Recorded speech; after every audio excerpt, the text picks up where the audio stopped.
Teachers, listen. I understand your struggle more than ever. You being in positions to teach things that go against your religious views. You're spending time trying to keep yourself from being assaulted or being fired because you used the wrong pronoun, or feeling like every single day you're walking on eggshells because you're seeing situations and you're seeing behaviors of our children that you have never seen before in all your professional life. And what you keep asking for is to go to the school administrators and more to try to get help, get assistance for not only the students, but also for your ability to be able to teach. And you are railroaded each and every time frame or ignored. I'm tired of that too. I'm tired of you having to feel like you gotta treat parents like the enemy instead of an ally. That's why I encourage you strongly to start going into private teaching where you can now control your classroom. You can now create the policies in which is great for you to make sure it is learned by the children that you decide to take on. You can control your classroom. You can make sure safety protocols is put into place. You can work directly with the parents instead of treating them like an enemy. You can treat them like an ally. And you can deserve an increase in pay where the money goes actually to the education, not to school administration. This is the game changer, people. Sometimes you need somebody who is going to lead and encourage, and we will make the necessary investments for you to be able to teach, enjoy life, not have to feel like you're working two jobs, donating plasma, on OnlyFans, and everything else just to work here in Virginia. It's terrible. It's horrible how the teachers and the parents been treated. This way, you don't have to go through locking out the parent. You don't have to go through waiting for the school attorney. You, on the other hand, can finally step up and say, enough is enough. I want my kids safe, as well as other teachers. We will welcome private schools, charter schools, vocational tech schools.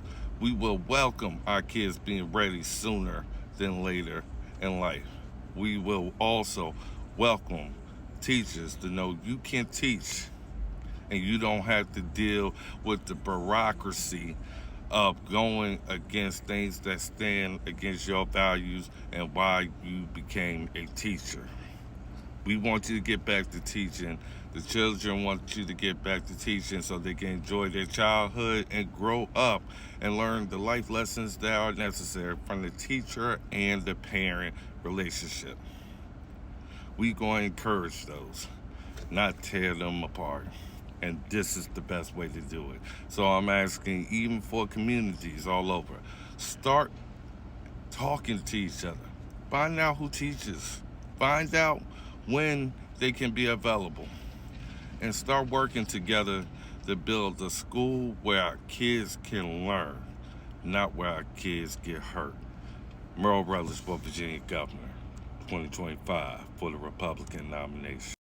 With the Merle Rutledge for private and public education plan, is going to give out one, better pay for our teachers, two, increase the safety of our teachers as well as the children, three, gives out smaller classroom sizes so teachers can actually focus on certain individual students that need more help than others, and also gives out a structured environment where the teacher can focus on education, parents can focus on going to work and following up with the teacher on lesson plans as well as things they need to do to make sure their children is getting better and better every single day.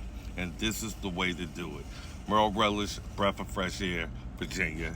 My educational plan will save Virginia billions. It will level off operating costs.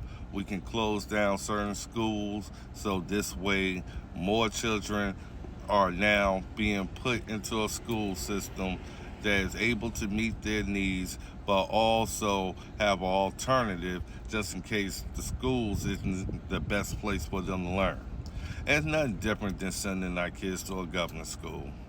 But the fact is, they'll be able to go after their goals in a more direct fashion. And it will save Virginia billions that we can put towards mental health. We can put towards stopping crime. We know poverty is the main factor increasing crime as well as mental health. A lot of this is from the pandemic that we did not get away from.